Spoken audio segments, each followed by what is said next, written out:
हरि ओम गणनन्त्वा गणपतिं नमामहे प्रियणन्त्वा प्रियपतिं नमामहे निधीनन्त्वा निधिपतिं नमामहे वसो मम आहं जानि गर्भधम त्वमजासि गर्भधम। जय श्री राम। भगवान राम हम सब के लिए एक आदर्श हैं। हम सब ने ये वाक्य बहुत बार सुना है, चरितम रघुनाथस्य शतकोटि प्रविस्तरम एकेकम अक्षरम पुंसाम महापातक नाशनम। भगवान श्री राम का चरित्र आनंद सुधा सिंधु है।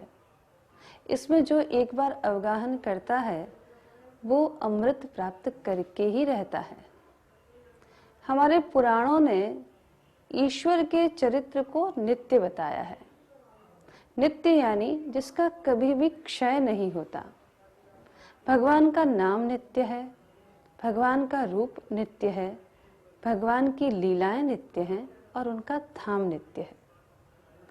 भगवान की लीला भी भगवत प्राप्ति का एक सहज सरल उपाय है।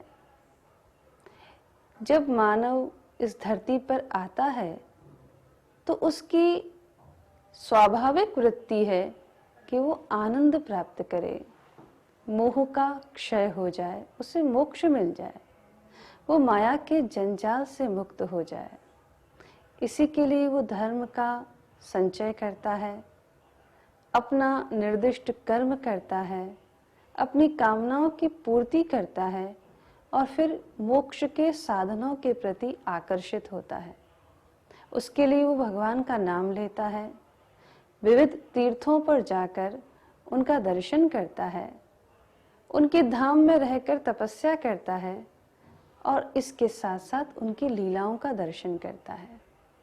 गोस्वामी तुलसीदास जी ने भगवत प्राप्ति के लिए भगवान की लीला को सुगम साधन माना है। लीला शब्द का अर्थ है लीयते लाल्यते या स लीला, व्यक्ति जिसमें लीन हो जाए। क्योंकि लीला में व्यक्ति आंखों के माध्यम से भगवान के स्वरूप से जुड़ता है।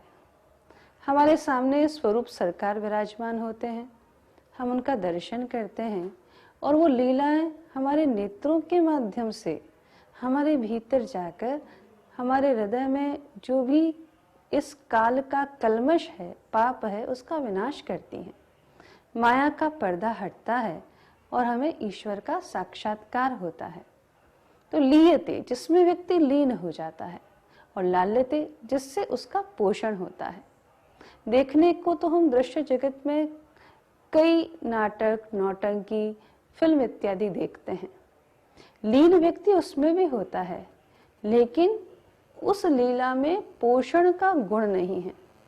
इस सिद्धांत को महाप्रभु वल्लभाचार्य जी ने अपने अणुभाष्य में स्पष्ट किया है। जब हम भगवान की प्रपत्ति में आते हैं, भगवान की शरणागति में आते हैं, तो लीला ही हमें भगवान से जोड़ती है। जब हम ये कहते हैं कि हे श्री कृष्ण, हे श्री राम, हम आपकी शरण में हैं। शरण ग्रहण, शरण शब्द का सही अर्थ है ग्रह रक्षित्वात्, जिसके द्वारा हमारी रक्षा होती है। जब हम भगवान की लीला का दर्शन करते हैं तो उसके माध्यम से उनके गुण, उनके स्वभाव, उनकी उदारता, उनका भक्तों के प्रति प्रेम, ये हमारे मन में बसता है। जब हम राम जी का चरित्र देखेंगे तो हम ये जानेंगे कि राम केवल नरावतारी ही नहीं है, वो तो सनातन पुरुष हैं। वो राम स्वयंभू मनु और शत्रुपा को दर्शन देते हैं नैमिषारण्य में। वो राम शंकर जी को विवाह के लिए प्रेरित करते हैं। वो नारद जी के प्रबोध का कारण बनते हैं और वही राम देवताओं के आग्रह पर नरावतार ग्रहण करते हैं। वही राम केवट के रूप में एक नाविक का मन रखते हैं, तो वही राम गिद्ध जटायु का उद्धार करते हैं। वही शबरी को गले लगाते हैं, तो वही सुग्रीवादी वानरों से मित्रता करते हैं। वही लंका का राज्य विभीषण को देते हैं। शुकदेव जी ने भागवत में रामचरित्र का वर्णन करते हुए एक बहुत सुंदर बात कही है कि जो राम जी का चरित्र देखता है, उनकी लीलाओं का श्रवण करता है, उनकी लीलाओं का दर्शन करता है, उसके मन से कठोरता हमेशा के लिए समाप्त हो जाती है, क्योंकि राम जी अत्यंत कोमल हैं, अत्यंत उदार हैं, शील युक्त हैं। उनकी लीलाओं का मर्म जानने के लिए तो वेद भी आकुल व्याकुल रहते हैं। ये कालखंड ऐसा है जिसमें हम प्रत्यक्ष दर्शन स्वरूप सरकार का नहीं कर सकते। ऐसे समय में आज की आधुनिक तकनीक का हमको धन्यवाद देना चाहिए, खास करके एवन टीवी का, जिसके माध्यम से आप रामलीला का घर बैठे दर्शन कर सकते हैं। जो एक तो कलाकारों को हम देखते हैं अभिनय करते हुए, उसकी बजाय जो मंचीय रामलीला का स्वरूप होता है उसमें भक्ति की प्रधानता रहती है। एक लंबे समय के भजन के बाद, नाम जप के बाद ये स्वरूप सरकार राम जी के रूप में आते हैं, संवाद याद करते हैं, उस रूप में स्वयं भी डूबते हैं और हमको भी उनसे जोड़ते हैं। उस समय हमें ऐसा नहीं लगता कि हम अपने घर में बैठे हैं या किसी पांडाल में बैठे हैं, हमें लगता है कि हम नित्य साकेत में बैठे हैं। इस अविनाशी स्वरूप का आप दर्शन करेंगे, राम जी के विविध प्रसंगों को आप देखेंगे। देखना ही नहीं है, इनका मनन भी करना है। मनन करने के साथ साथ ये निश्चय भी करना है कि हमें अपने भीतर के राम को पहचानना है। ईश्वर सर्वभूतानां हृद्देशे अर्जुन तिष्ठति। सभी लोगों के हृदय में राम जी का निवास है। वो जैसा स्वयं आचरण करते हैं वैसी ही अपेक्षा अन्य लोगों से भी करते हैं। हमें उनके जैसा बनना है, अपने भीतर के रावण का अंत करना है, राम को जागृत करना है। और योगियों के लिए तो राम रमण स्थली है, रमन्ते योगिनम यस्मिन् स राम।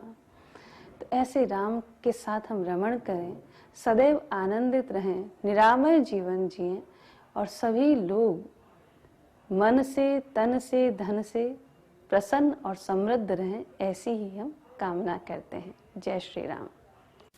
राजस्थान ही नहीं पूरे देश के बहुत ही मशहूर पत्रकार,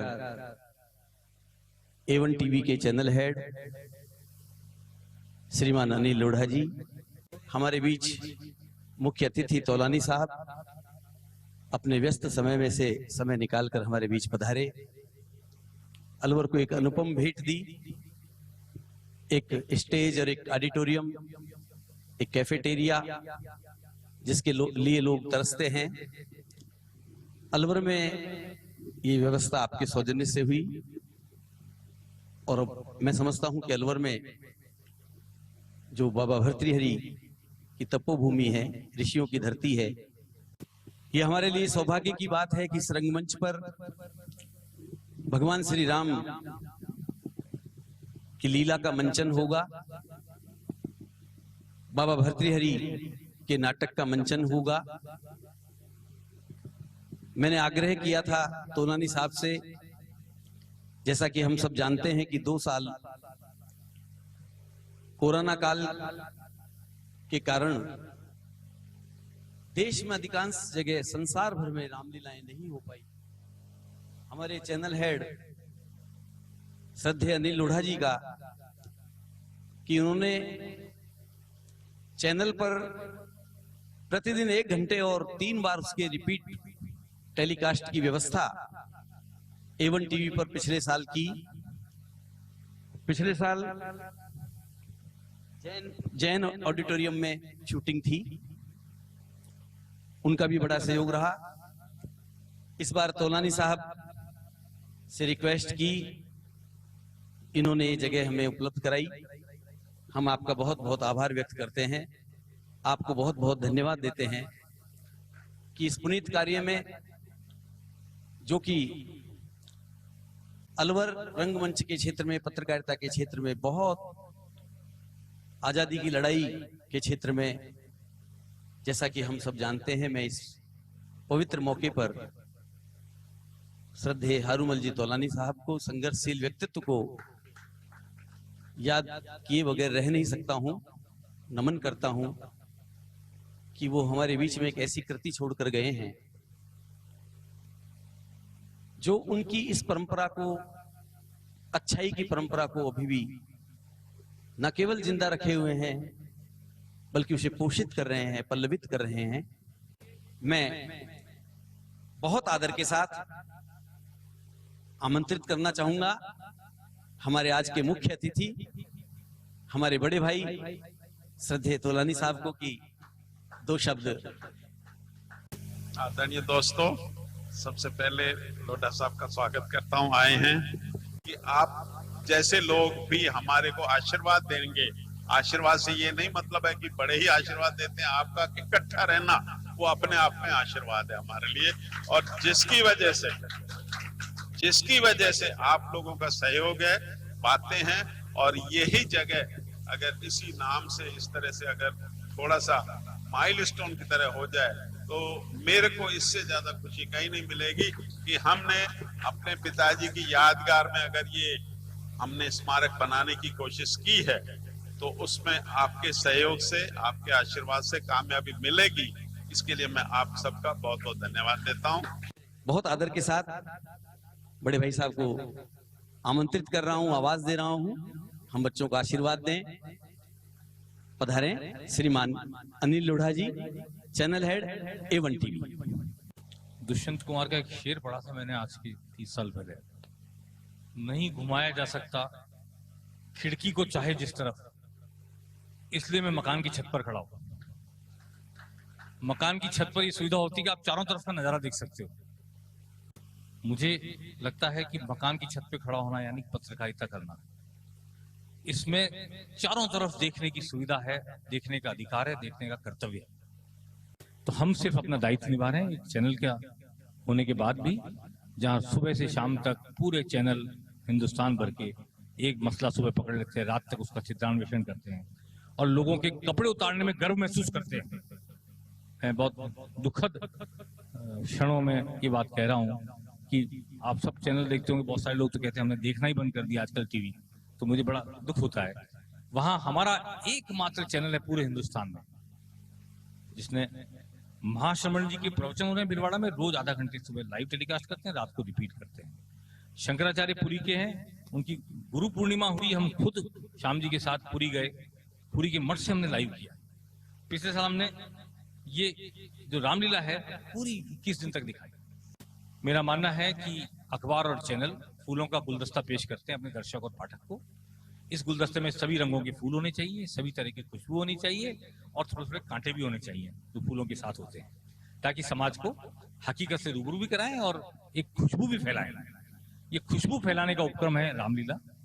बहुत सारे लोगों में छुपी हुई प्रतिभा है, बच्चे से लेकर बड़े तक सबके लिए हम मंच दे सकें, यही हमारी कामयाबी का सफर होगा। इसी उद्देश्य को लेकर हम रामलीला भी दिखा रहे हैं और मैं सभी कलाकारों का शुक्रिया अदा करता हूं कि वो पूरी शिद्दत के साथ यहाँ आएंगे और काम करेंगे तो हम उन्हें वो मान सम्मान दे पाएंगे जो कोरोना काल में जिससे वो महरूम रह गए हैं। पिछले 2 साल से जो विद्रूप देखने को मिला है, समाज में अलगाव पैदा हो गया है, सामाजिकता खत्म हो गई है, लोग घर से बाहर निकलना भूल गए हैं, इकट्ठे होना भूल गए हैं। इसके बीच कला संस्कृति सब जीवित रहे। और एक 4 पंक्तियां मैंने कभी कॉलेज के जमाने सुनी थी, सभ्यता की जिस अटारी पर खड़े हो, जानते हो अब तक कैसे बची है, नाम लेकर जी रहे जिस संस्कृति का, वो हम ही बदनाम लोगों ने रची है। समाज में पत्रकारों का नाम अब तो उस सम्मान से नहीं लिया जाता जिस सम्मान से पहले लिया जाता था, लेकिन फिर भी हम कोशिश कर रहे हैं कि हमारे पूर्वज हमारे हाथ में जो संस्कृति की पताका देके गए हैं वो ऊंची बनी रहे, फहराती रहे। जो मशाल जलाकर हमें दे गए हैं मूल्यों की, सांस्कृतिक मूल्यों की, जीवन मूल्यों की, उस मशाल को हम वैसी ही धधकती हुई अपने आने वाली पीढ़ी को सौंप कर जाएं। आप सबको बहुत शुभकामनाएं, बहुत धन्यवाद और तोलानी साहब का एक बार फिर धन्यवाद। प्रभु समर्थ सर्वज्ञ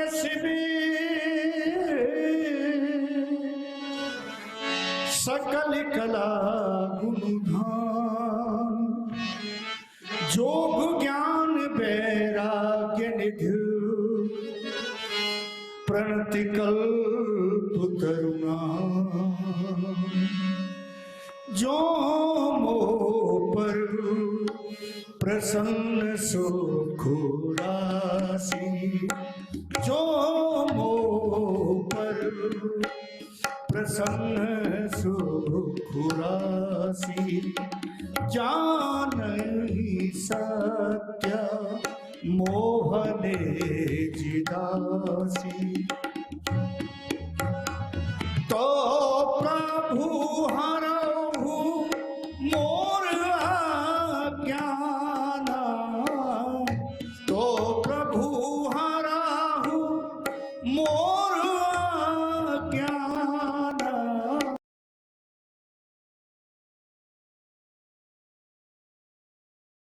वेदना कहीं रघुनाथ कथा वेदना। हे प्रभु, मैं आपकी दासी हूँ। कृपया आप मुझे यह बताइए कि श्री राम कौन थे? क्या ये राजा दशरथ के पुत्र थे या फिर कोई और थे? कृपया आप इनकी अवतार की संपूर्ण कथा मुझे बताइए। धन्य धन्य गिरिराज कुमारी, धन्य धन्य गिरिराज कुमारी। तुम समान नहीं हो पुकारी, तुम समान नहीं हो पुकारी। हे गिरिराज कुमारी, तुम धन्य हो। तुम्हारे समान इस संसार में कोई उपकारी नहीं है। जो तुमने श्री राम जी की कथा का प्रसंग पूछा है, हे पार्वती, तुमने जगत के कल्याण के लिए ही यह प्रश्न पूछा है। यद्यपि तुमने ये मोहवश ही पूछा है कि वो श्री राम राजा दशरथ के पुत्र हैं अथवा कोई और है। हे राजकुमारी, मोह को छोड़ दो और श्री राम जी के चरणों का स्मरण करो। हे देवी पार्वती, जब जब धर्म की हानि होती है और नीच राक्षस बढ़ जाते हैं, तब तब कृपा निधान प्रभु श्री राम भांति भांति के शरीर धारण कर अवतार लेते हैं और असुरों को मार देवताओं को स्थापित करते हैं। हे देवी पार्वती, वो मर्यादाओं की रक्षा करते हैं, वेदों की रक्षा करते हैं और इस संसार में अपना निर्मल यश फैलाते हैं। हे देवी पार्वती, श्री राम जी की कथा को मैं आपको विस्तार से बतलाता हूं, आप उसे ध्यानपूर्वक सुने। नारायण नारायण श्रीमन नारायण नारायण नारायण, श्रीमन नारायण नारायण नारायण, श्रीमन नारायण नारायण नारायण, श्रीमन नारायण नारायण नारायण, भगवान नारायण नारायण नारायण, भगवान नारायण नारायण नारायण, बद्री नारायण नारायण नारायण, बद्री नारायण नारायण नारायण, बद्री नारायण नारायण नारायण, श्रीमन नारायण नारायण नारायण, श्रीमन नारायण नारायण नारायण, श्रीमन नारायण नारायण नारायण। आहा, कैसा रमणीक स्थल है। पतित पावनी गंगा का किनारा है। शीतल सुगंधित ब्यार बह रही है। कुछ समय यहां बैठकर श्री प्रभु का ध्यान लगाया जाए।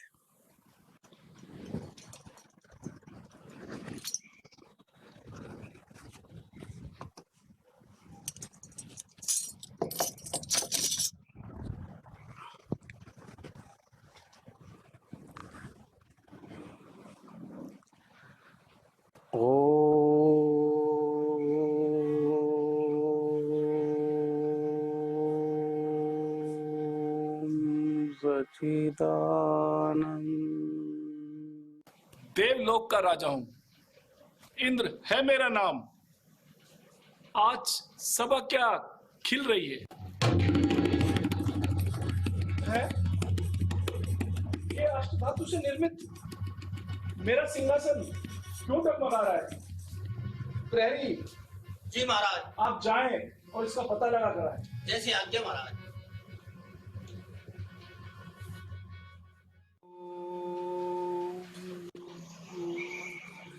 भगवते वासुदेवा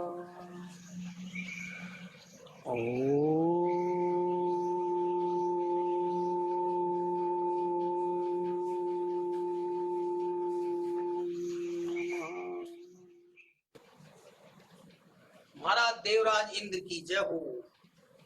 महाराज देव ऋषि नारद हिमालय की गुफाओं में तपस्या कर रहे हैं। ओह, यह तो बड़ा गंभीर विषय है।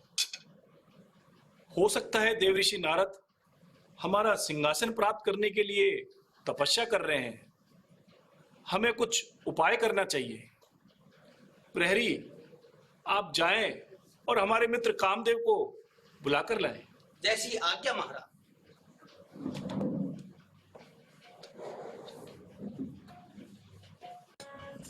महाराज देवराज इंद्र की जय। मित्रवर, कहो मित्रवर, आज अचानक मुझे कैसे याद किया? ऐसी कौन सी विपदा आन पड़ी? मित्र कामदेव, देव ऋषि नारद हमारा सिंहासन प्राप्त करने के लिए घोर तपस्या कर रहे हैं। आप जाएं और अपनी काम कलाओं से उनकी तपस्या भंग कर दें। हुक्म जो है आपका सर पर बजाऊंगा। माया से मैं अपनी नारद का तप डिगाऊंगा। जाओ मित्र कामदेव और तपस्या भंग कर गया।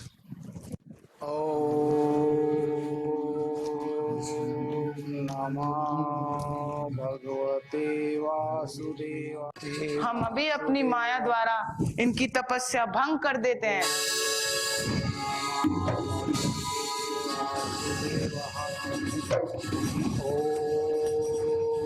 नमः भगवते वासुदेवाय। त्राहिमाम। कौन?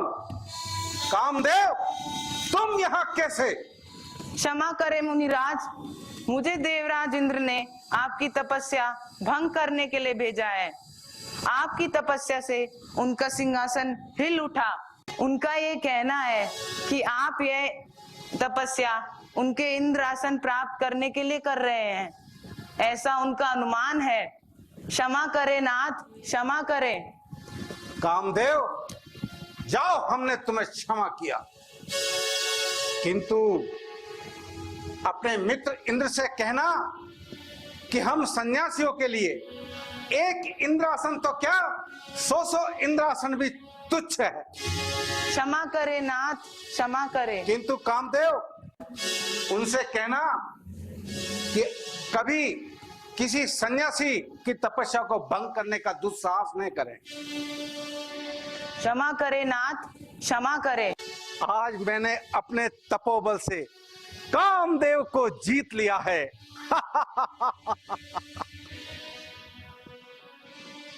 अब ये समाचार मुझे देवों के देव भगवान शंकर को सुनाना चाहिए।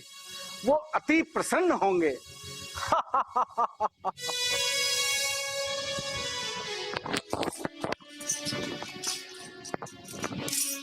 नारायण नारायण नारायण नारायण। नारायण नारायण नारायण नारायण।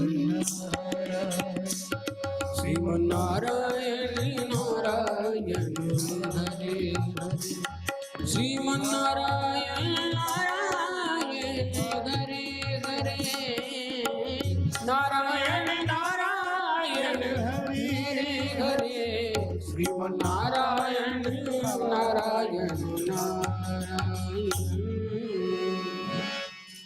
कैलाशपति भगवान शंकर की जय हो। आयुष्मान भव। नारद, कहो आज बड़ी प्रसन्न मुद्रा में कहाँ से चले आ रहे हो? नारायण नारायण नारायण। प्रभु, आज प्रसन्नता की ही बात है।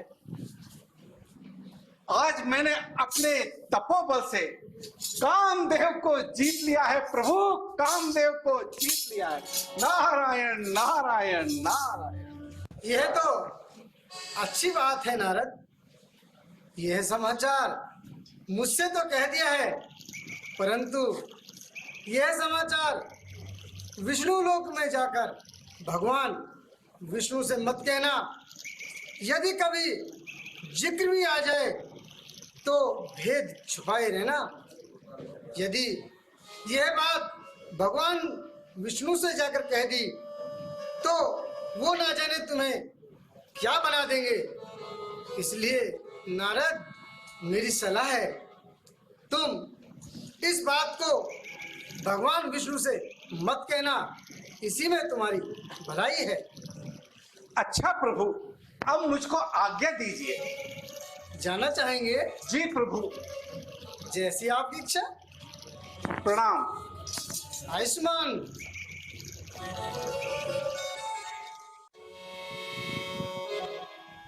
ये तो भांग धतूरा खाकर के मस्त रहते हैं। इनको औरों की खुशी में कोई खुशी नहीं है। अब ये समाचार मुझे अपने पिताश्री से कहना चाहिए। वो पुत्र की इस कामयाबी पर बड़े प्रसन्न होंगे। नारायण नारायण श्रीमन्नारायण नारायण नारायण, श्रीमन्नारायण नारायण नारायण, श्रीमन्नारायण नारायण नारायण, श्रीमन्नारायण नारायण, श्रीमन्नारायण नारायण नारायण, श्रीमन्नारायण नारायण नारायण, श्रीमन्नारायण नारायण नारायण, श्रीमन्नारायण नारायण नारायण, नारायण नारायण। पिताश्री के चरणों में नारद का प्रणाम। आयुष्मान बापू नारद। कहो पुत्र नारद, आज तो बड़े प्रसन्न दिखाई दे रहे हो, क्या कारण है पुत्र? पिताश्री, प्रसन्नता की ही बात है।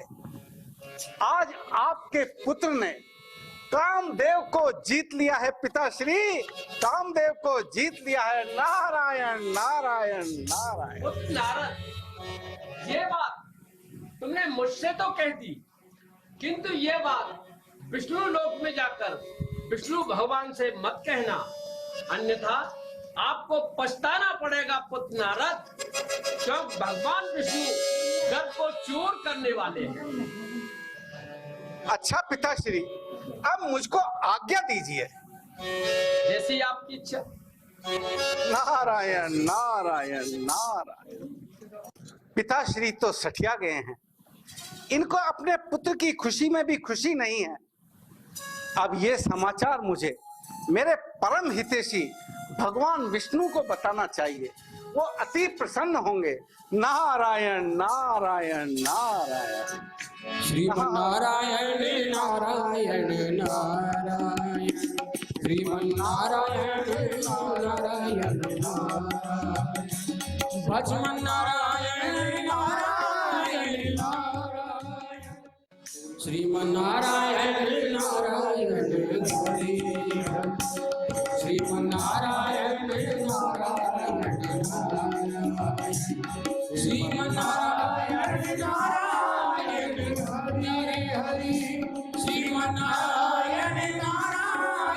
हरि हरि श्रीमन्नारायण नारायण हरि श्रीमन्नारायण नारायण हरि। लक्ष्मीपति भगवान विष्णु के चरणों में प्रणाम। आइए देव ऋषि नारद, आज आप बहुत प्रसन्न दिखाई दे रहे हैं। कहो क्या कारण है? प्रसन्नता की ही बात है प्रभु। जब मैं आपके यहां से जा रहा था, हिमालय की वादियों को देख करके मेरा मन तपस्या को हुआ प्रभु, तपस्या को हुआ। ओ प्रभु, मैं तपस्या में लीन हो गया और मेरी तपस्या से घबराकर देवराज इंद्र ने मेरी तपस्या भंग करने के लिए कामदेव को पठाया। और कामदेव भी प्रभु मेरी तपस्या को भंग कर ना सका और उन्होंने हार मान ली। तो प्रभु, आज मैंने अपने तपोबल से कामदेव को जीत लिया प्रभु, कामदेव को जीत लिया। नारायण नारायण नारायण। मुनिराज, कामदेव को जीतना बड़ी टेढ़ी खीर है। नहीं नहीं मुनिराज, आपके स्मरण मात्र से काम, क्रोध, लोभ और मोह का नाश हो जाता है।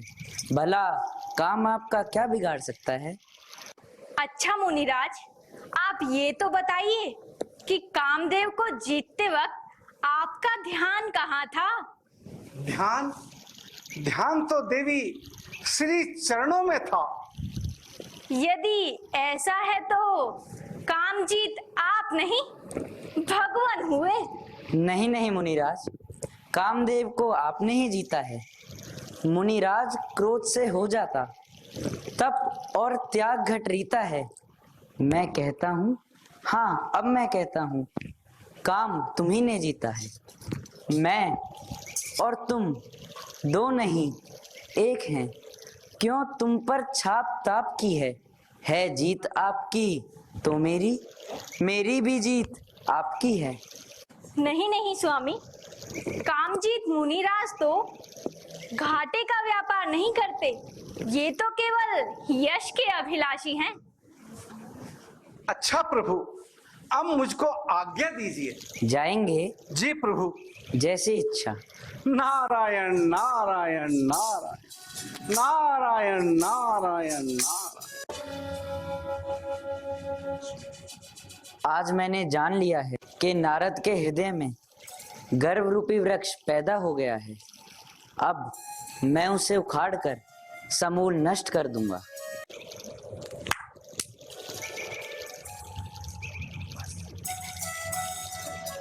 ऐ मेरी माया, जिस मार्ग से नारद मुनि गुजरे, उस मार्ग में एक विशाल और सुंदर नगर का निर्माण करो, जिस नगर का नाम श्रीनिवासपुर हो, वहां के राजा का नाम शीलनिधि हो और उनकी कन्या का नाम विश्वमोहिनी हो।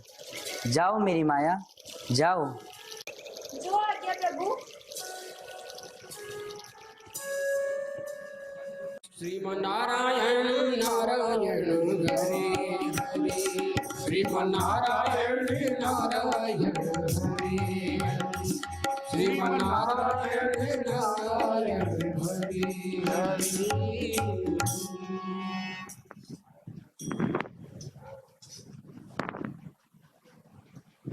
ये नगर पहले तो नहीं था। हम इस मार्ग से अनेकों बार निकले हैं। कहीं मैं रास्ता तो नहीं भूल गया? चलो उन नागरिकों से पूछते हैं। क्यों भाई, इस नगर का क्या नाम है और इसके राजा कौन हैं? पहले तो हमने इस नगर को कभी देखा नहीं। प्रणाम महाराज, ये नगर बहुत पुराना नगर है। इस नगर का नाम श्रीनिवासपुर है।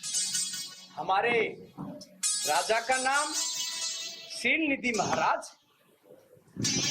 और ये जो तोरण द्वार, ये साज सज्जा, ये किस लिए है? हे महाराज, हमारे महाराज की पुत्री विश्व मोहिनी का स्वयंवर है। उसी की खुशी में ये साज सज्जा सजावट चारों ओर दिखाई दे रही। तो हमको भी वहां चलना चाहिए। जाओ और अपने महाराज से कहो कि देव ऋषि नारद पधारे हैं। कैसे आज्ञा महाराज।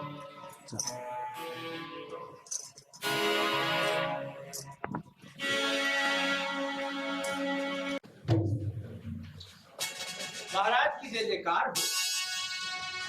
कहो दूत, क्या समाचार लाए हो? महाराज, द्वार पर देव ऋषि नारद पधारे। अहो भाग्य हमारे, देव ऋषि नारद पधारे। हम स्वयं उनको लिवा कर लाते हैं।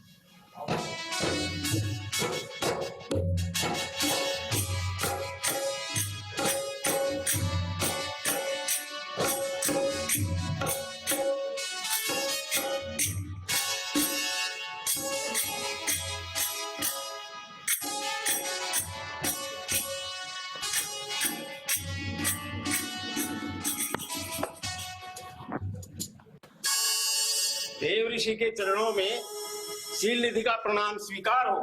आयुष्मान भव। देव ऋषि, मेरी पुत्री विषमा होनी का स्वयंवर है। कृपया उसकी हस्तरेखा देखकर उसके गुण दोष को विवेचन कीजिए। ठीक है राजन, पुत्री को बुलवाइए। दूत, जाओ और पुत्री को लेकर आओ। जो आज्ञा महाराज।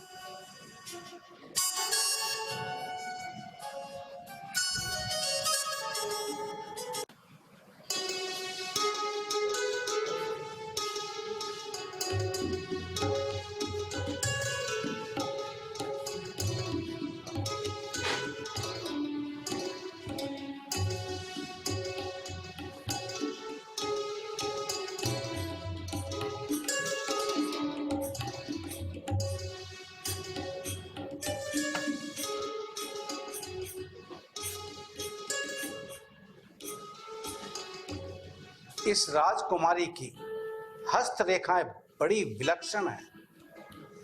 इसको वरने वाला तीनों लोकों का स्वामी बन जाएगा और उसको कोई नहीं जीत पाएगा। क्यों ना नारद, ये कन्या मुझे वर ले, पर इसके लिए तो बड़ा ही सुंदर रूप चाहिए और इस रूप को पाने के लिए मुझे मेरे प्रभु की आराधना करनी होगी। किंतु जब और तब से तो काम चलेगा नहीं। मुझे मेरे इष्ट, मेरे हितैषी प्रभु को यहीं बुलाना होगा और उनसे रूप मांगना होगा।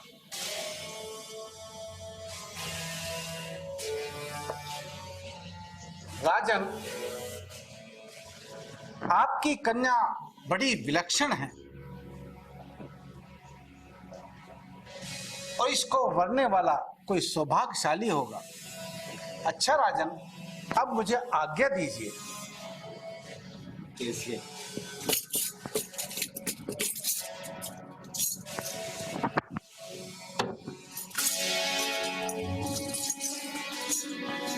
नारायण नारायण नारायण। अब मुझे यही प्रभु का ध्यान लगाकर उनको बुलाना चाहिए। ओम नमः भगवते वासुदेवाय। कहो नारद, मुझे कैसे याद किया? हे प्रभु, आप तो अंतर्यामी हैं। आप सब कुछ जानते हैं प्रभु, सब कुछ जानते हैं। प्रभु, जब मैं आपके यहाँ से आया था तो रास्ते में एक बहुत ही सुंदर नगर को देखा। उस नगर का नाम श्रीनिवासपुर है। वहाँ के राजा शील निधि है और प्रभु उनकी कन्या विश्व मोहिनी है। और प्रभु वास्तव में ही वो विश्व मोहिनी है। प्रभु, आप ऐसा कीजिए कि वो कन्या मुझे वर ले। आप मेरे परम हितैषी है प्रभु, आप मेरे परम हितैषी है। हे नारद जी, हम वही करेंगे जिससे आपका परम हित है। हे योगीराज, रोगी वैद्य से वह वस्तु मांगता है जिसमें उसका अहित हो, तो वैद्य उसे वो वस्तु कभी नहीं देता। इसी प्रकार हम भी तुम्हारा परम हित करेंगे नारद। तो प्रभु आप मुझे अपना हरि रूप प्रदान कीजिए प्रभु, आप मुझे अपना हरि रूप प्रदान कीजिए प्रभु। तथास्तु। नारायण नारायण नारायण। स्वयंवर का समय हो गया है, मुझे शीघ्र चलना चाहिए। वो सामने पूर्ववासी आ रहे हैं, उनसे पूछता हूँ। क्यों भाई, स्वयंवर में कितना समय है? हे राजकुमार, बस आपकी ही प्रतीक्षा है। स्वयंवर का समय हो गया, चलो। वैसे मैं कैसा लग रहा हूँ? आप तो साक्षात विष्णु लग रहे हैं। राजकुमारी आपका ही वर्ण करेगी। अच्छा, हाँ। तो भाई शीघ्र चलें। हाँ बिल्कुल। तो चलो भाई, आपकी ही प्रतीक्षा है। आओ भाई। एक अब कैसा लग रहा हूँ मैं? बहुत सुंदर। कोई कमी तो नहीं है ना? बिल्कुल साक्षात विष्णु लग रहे हैं। तो चलो भाई, शीघ्र चलो। आओ राजकुमार जी, आओ।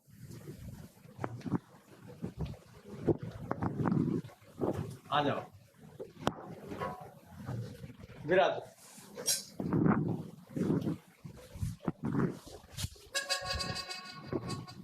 ये राजकुमारी यहाँ तक आई? इधर से आई। नहीं, उधर लगाओ।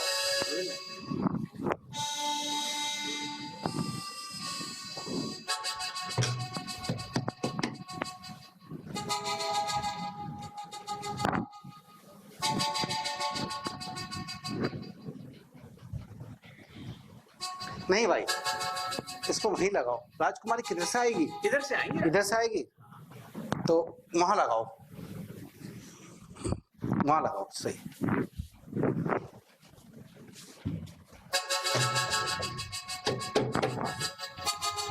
अब सही है ना? अच्छा, जगह है महाराज। वैसे ठीक है ना? बहुत सुंदर। ये माला वाला आपका ही वर्ण करे।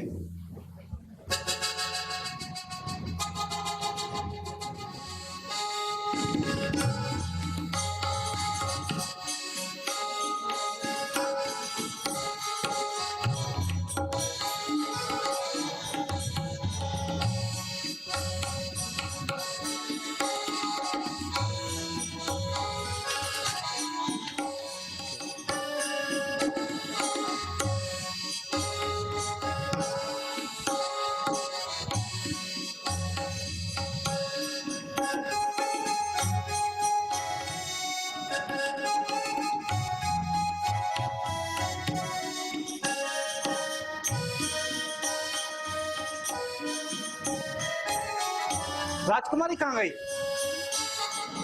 महाराज गई, जहां से आई थी वहीं गई। भाई राजकुमारी कहाँ गई? विराजो आप तो महाराज। मैं पूछता हूँ, राजकुमारी कहाँ गई? और तुम मुझ पर हंस काहे को रहे हो? महाराज, आपका जरा चेहरा तो देख लो, कितने सुंदर लग रहे हो। सच सच बताओ, तुम हंस क्यों रहे हो?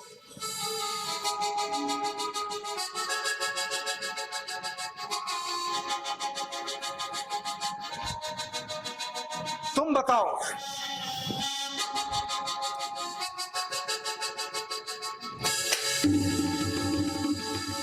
अच्छा, तुम इसलिए हंस रहे थे? तुमने एक सन्यासी की हंसी उड़ाई है। मैं तुम्हें श्राप देता हूं, तुम दोनों राक्षस हो जाओ। अब मैं विष्णु को देखता हूं, उसने मेरी संसार में हंसी उड़ाई है। आज मैं उन्हें श्राप दे दूंगा या उनके सामने अपने प्राण त्याग दूंगा। विष्णु, विष्णु। हे देवऋषि, आज आप इतने मतवाले रूप में कहाँ जा रहे हैं? मतवाला? मतवाला मैं नहीं, मतवाले आप हैं आप। क्या मैंने तुमसे बंदर का मुखड़ा मांगा था? क्या हुआ मुनिराज, आज आप इतने क्रोधित क्यों हैं? और आपका वो कमंडल कहाँ है? और आपकी वो नारायण नारायण करने वाली सुमरिनी माला?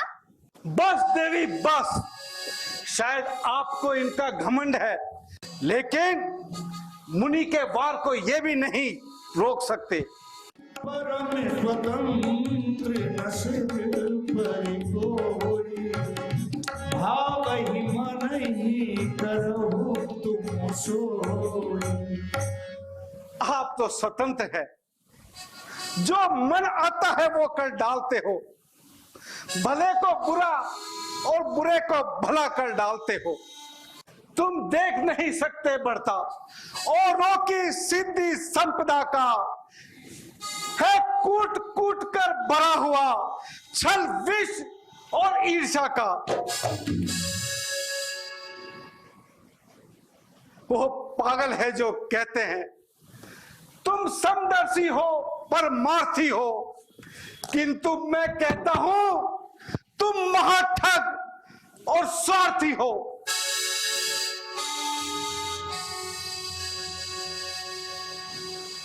सागर मंथन के अवसर पर शंकर तक को भरमाया था, अमृत दे दिया देवताओं को और भोले को विष पिलाया था। क्या इंद्र और चतुरानन सबको धोखे में पटक गए? कौस्तुभ से छाती शोभित की और लक्ष्मी को लेकर सटक गए। तुमने भले घर न्योता दिया है, अब मैं तुमको देख लूंगा। आज तक आपका किसी से पाला नहीं पड़ा। विष्णु, अब मेरा श्राप सुनो। संयोगी तुम बने हो, देकर मुझे वियोग, तुम भी विरही बनोगे, खोजोगे संजोग। बंदर का मुखड़ा दिया मुझे तो सहाय करेंगे बंदर ही, जब विपदा तुम पर आएगी तो सहाय करेंगे बंदर ही। देवऋषि का श्राप सिरोधार्य हो।